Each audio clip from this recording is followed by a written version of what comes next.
నమస్కారం అమ్మా. సనందుడు ఏ విధంగా అయితే పద్మపాదుడయ్యాడో ఆ గురు శిష్యుల మధ్య ఉన్నటువంటి ఆ బంధం గురించి ఎలా ఉండాలి అనేది మిగతా వారందరికీ అర్థమయ్యేలా ఆదిశంకరాచార్యులు వారు తెలియజేసిన లీల గురించి కూడా చాలా చక్కగా తెలియజేశారండి. మరి ఆ బదులులోనే ఇంకా కొన్ని విశేషాలు ఏమైనా ఉంటే అవి కూడా తెలియజేస్తారా? శంకరాచార్యుల వారు ఎన్నో రకరకాలైనటువంటి ఇవి రాసుకున్నారు అని చెప్పాం కదా. ఈ రాసి అక్కడికి ఆగిపోలేదమ్మా. అక్కడి నుంచి అనేక రకాలైనటువంటి వాదనలు చేసేవాళ్ళు. అక్కడ పాశుపతులు అనేటటువంటి వాళ్ళు ఉండేవారు.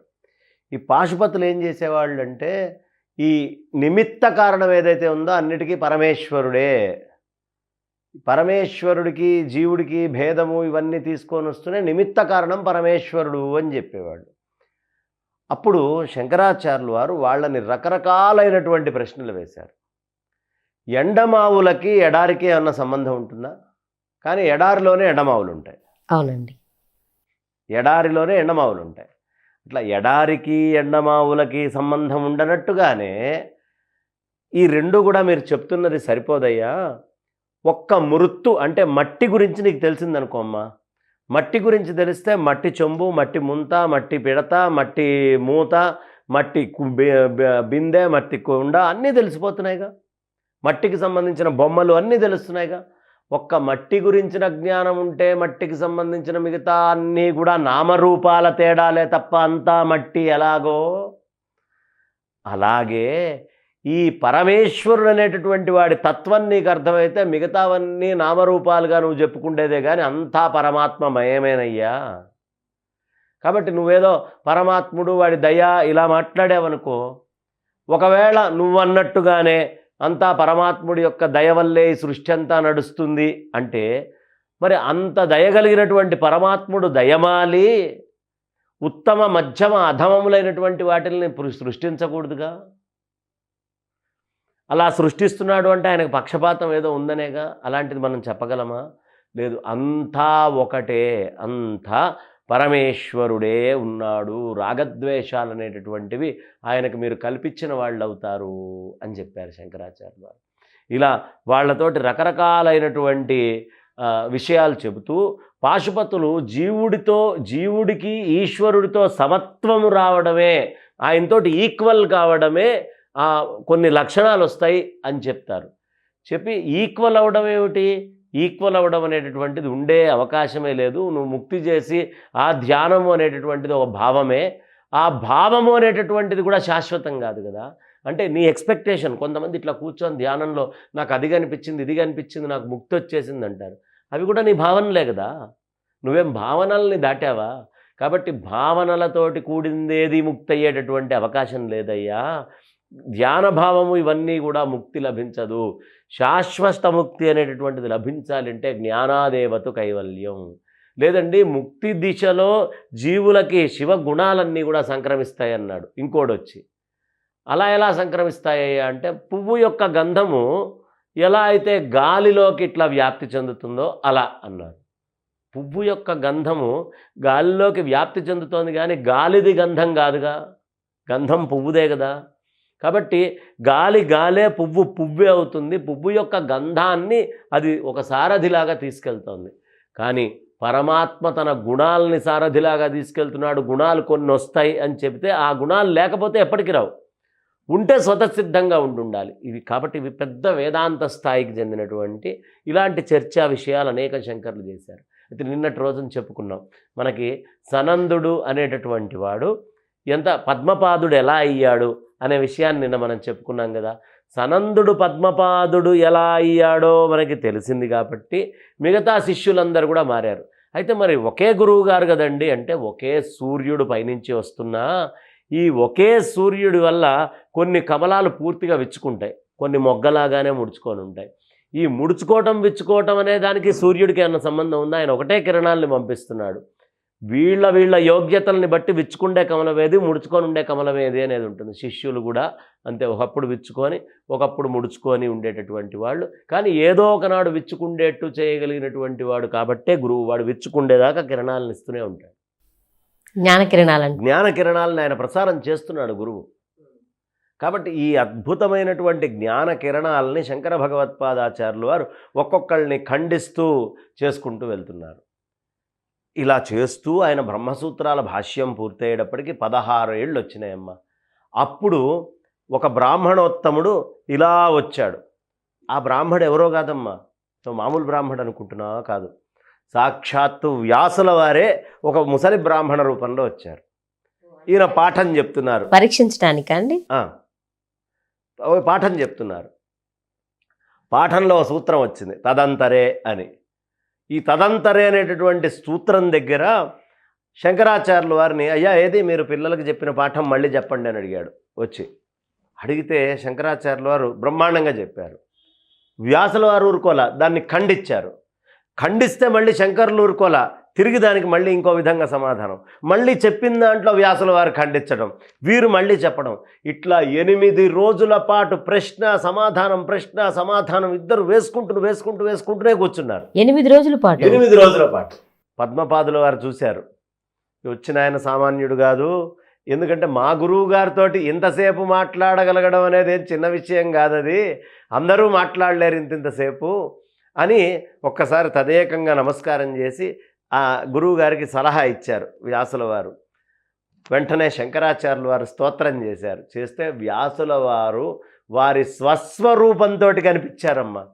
శంకరాచార్యుల వారికి కనిపించి భాష్యము అనేటటువంటిది చాలా చక్కగా రాసేవయ్యా అని చెప్పి ఆ భాష్యాన్ని తీసుకున్నారు. చాలా భావగర్భితంగా ఉంది. నేను రాసినటువంటి సూత్రాలు చాలా ఇది, అయ్యా ఏమన్నా దోషాలు ఉన్నాయా అని అడిగారు. లేదు, ఎంత మాత్రం దోషం ఉండేటటువంటి అవకాశమే లేదు. నా హృదయాన్ని ఇంతకంటే బాగా ఆవిష్కరించడం ఎవరి వల్ల కాదు అనే మాట చెప్పి వ్యాసుల వారు ఈ బ్రహ్మసూత్ర భాష్యము చిరస్థాయిగా భూమి మీద ఉంటుందయ్యా. ఈ భూమి మీద ఉండడం కాదు, ఇది స్వర్గంలో కూడా నిత్యము నువ్వు రాసినటువంటి బ్రహ్మసూత్ర భాష్య పఠనం జరుగుతూ ఉంటుంది అని వరం ఇచ్చారు.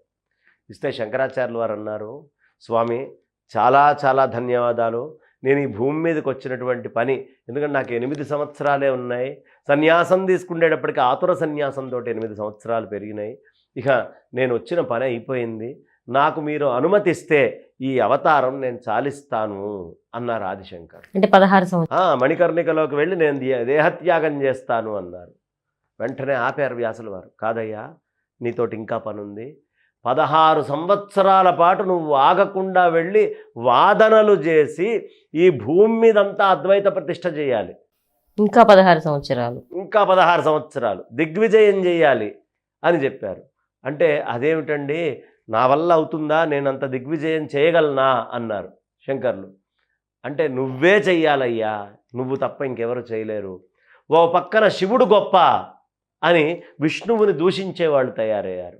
ఓ పక్కన విష్ణువు గొప్పండి, శివుడే ఉంది నా మొహం, అసలు శివుడు శ్మశానం, ఆయన దగ్గరికి పోవడానికే వీలు లేదు, ఆ ప్రాంతంలో తిరగద్దు, శివనామాన్ని చెప్పేటటువంటి వాడు కూడా మనకు అసఖ్యం, స్నానం చేయండి, వెంటనే విభూది పెట్టుకొని ఎవడైనా కనిపిస్తే స్నానం చేయండి, రుద్రాక్షలు వేసుకొని వస్తే స్నానం చేయండి, శివనామమే మనకు వినిపించకూడదు అన్నంత శివద్వేషాన్ని చెప్పే గురువులు బయలుదేరారు. శివుణ్ణి తిట్టడానికి వీడు బతికెంత, వీడేమన్నా మహానుభావుడా? శివుడు విష్ణువుతోటి తిరుగుతాడు, విష్ణువు శివుడితోటి తిరుగుతాడు. భారతంలో వ్యాసుల వారు శివకేశవులు ఇరువురి సంబంధాలు చెప్తారు. విష్ణువుని తిట్టడానికి వాడి బతుకెంత, వాడి స్థాయి ఆ విష్ణువుని తిట్టేది. ఈ మానవ మాతృలు వీళ్లకున్నటువంటి కొద్దిపాటి మేధాశక్తిని మహాశక్తి అనుకొని పరమేశ్వరుణ్ణి కూడా వంకబెట్టే స్థాయికి. ఏ పరమేశ్వరుణ్ణి? గంగానదిని మొత్తాన్ని జటాజూటంలో బంధించి ఒక చిన్న పాయ వదిలిపెడితే ఆ పాయలోకి వచ్చి చాలా గొప్పదండి అని స్నానం చేస్తాడు. మళ్ళీ వీడు గంగలో స్నానం చేస్తే ఆయన పాయలో నుంచి వచ్చింది, అది పనికి వస్తుందట. కానీ శివుడు పనికి మాలినవాడు. శివుడి దగ్గరికి వెళ్తే శ్మశానం అండి. వీడు శాశ్వతంగా ఇక్కడే బతుకుంటాడు. మరి వీడు చచ్చిపోతే వీడిని కూడా తీసుకెళ్ళి శ్మశానంలోనేగా, వాడైనా వాడి తల్లిదండ్రులైనా వాడి తాత ముత్తాతలైనా అందరూ ఆ శ్మశానంలోనే ఉన్నారు. నీ తాత ముత్తాతల్ని కూడా గౌరవించలేనటువంటి వాడివి నువ్వు ఎలా పనికి వస్తావు? ఇప్పుడు నీ పూర్వీకులు ఎవరైనా పోయారు, తిట్టేటటువంటి వాడి పూర్వీకులు పోయారమ్మా, వాళ్ళకి తద్దినాలు పెడుతున్నాడా వీడు? పెద్దలను గుర్తించి బియ్యాలన్నీ ఇస్తున్నాడా? ఎట్లా ఇస్తున్నాడు? వాడు పోయింది శివుడి దగ్గరికిగా, వాడు ఇవ్వడానికి పనికిరాడుగా. అంటే లయకారకుడు పరమేశ్వరుడమ్మా, అంతా విభూతి రేఖల్లాగా ఆయన ఒంటి మీద రాసుకుంటాడు. మరణించినటువంటి జీవుల యొక్క పరిపూర్ణత్వాన్ని మొత్తాన్ని ఒంటి మీద విభూతి లేపనం చేసుకునేటటువంటి పరమేశ్వరుడు, ఆ పరమేశ్వరుడు నొంకబెడతారా? స్థితికారకుడైనటువంటి విష్ణుమూర్తిని వంకలు పెడతారా? ఇదే జీవితం. ఇట్లా అసహ్యమైనటువంటి ద్వేషాన్ని చెప్పేవాడు ఓ గురువా? వాడిని గురువు అనే కంటే ఓ బండగట్టి బావిలో పడేసింది ఉత్తమం. ఎలా గురువు అవుతాడమ్మా? శివుణ్ణి తిట్టేవాడు, విష్ణువుని తిట్టేవాడు. ఆ కాలంలో ఇలా కూడా ఉండేదా? ఆ కాలంలోనే ఇది ఎక్కువ ఉండేది. ఈ కాలంలో దాని చిన్న వాసనలు నడుస్తున్నాయి, కానీ ఆ కాలంలో బాగా ఉండేవి. అలా మొత్తం పెచ్చుమీరిపోయి హైందవ సమాజం అంతా ముక్కలు ముక్కలుగా కొట్టుకొని తిరుగుతోందమ్మా. శివద్వేషము, విష్ణుద్వేషము, శక్తిద్వేషం. కొంతమందిని శక్తిని తిడుతుండేవాళ్ళు, కొంతమంది కాపాలికులు దారుణమైనటువంటి కాపాలిక కాలభైరవ ఆరాధన చేస్తూ ఉండేవారు. కపాళాలు ఒంట్లో వేసుకొని తిరుగుతూ క్షుద్రం చేస్తూ ఉండేవాళ్ళు. ఆ కౌళాచారం అనేటటువంటిది కొంతమంది ఆచరిస్తూ వెళ్ళేవాళ్ళు. కొంతమంది గణపతిని మించిన వాడు లేడు, గణపతే మిగతా అంతా పనికి మాలిన వాళ్ళని తిడుతుండేవాడు. అంటే హిందూ మతం అంతా కూడా ఎక్కడికక్కడ ముక్కలు ముక్కలుగా పీలికలు చీలికలైపోయి ఉంది. ఈ పీలికలు చీలికలైపోయినటువంటి హిందూ సనాతన వైదిక ధర్మాన్ని మొత్తాన్ని ఏకీకృతం చేయడానికి వచ్చినటువంటి మహదవతారం దక్షిణామూర్తి అవతారం ఆదిశంకరులు. పోనీ వీళ్ళు ఇలా కొట్టుకుంటుంటే రాజులందరి ఆశ్రయం బౌద్ధుల మీద, జైనుల మీద ఉంటుండేది. బౌద్ధుల్ని, జైనుల్ని కూడా ఎలా అయినా సరే నియంత్రించాలి అనే ఉద్దేశ్యంతో అన్నిటినీ ఆపగలిగినటువంటి సమర్థుడివి నువ్వేనయ్యా శంకర, నువ్వు ఆ పని కట్టుకో అని చెప్పాడు. కాబట్టి వ్యాసుల వారి హృదయం ఏమిటి? శివద్వేషం కూడదు, విష్ణుద్వేషం కూడదు, శక్తిద్వేషం కూడదు. చాలామందికి తెలియదమ్మా. ఇది రేపటి రోజున చెప్తాను నేను. చాలామంది ఈ ద్వేషాల గురించి రకరకాలుగా మాట్లాడుతూ ఉన్నారు. ఇవాళకి సమాజంలో అమాయకత్వంతో ఉండేవాళ్ళు ఉన్నారు.